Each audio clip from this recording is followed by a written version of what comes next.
Hello everyone, my name is Nicholas Bork, and for my project I decided to do a usability test between SOLIDWORKS and Fusion 360.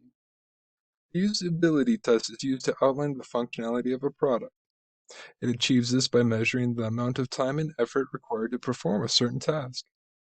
For our test today, we will be creating a simple cylinder in SOLIDWORKS. To start this, we simply move over to the sketch icon, select it, and select a plane. For this demonstration, we will be using the top plane. Click the plane you wish to use, and your UI will change to show all the sketch tools at your disposal.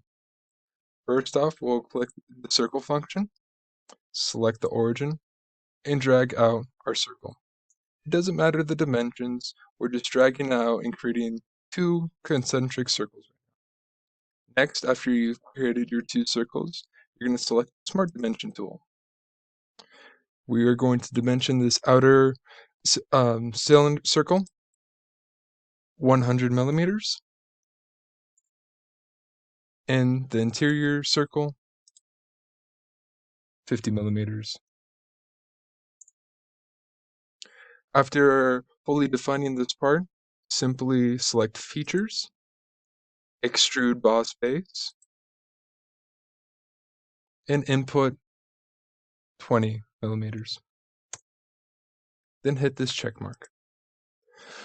Now, while Fusion 360 and SolidWorks are both very comparable in this part-making process, what sets SolidWorks apart is the ability to quickly edit this part.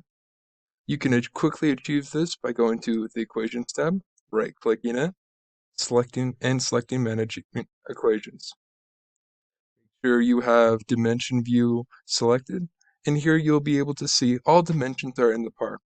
So, if we wanted to increase the size of our cylinder, let's increase it to a 200 millimeters diameter, and let's go with a 150 millimeter hole, and let's say we want to extrude it 400 millimeters. Simply enter in those units, select OK, and SolidWorks will make the corresponding changes. This single feature grants SolidWorks a significant advantage over Fusion 360, as it grants the user to quickly and effectively make alterations to their entire part. That concludes this usability test. Have a wonderful rest of your day.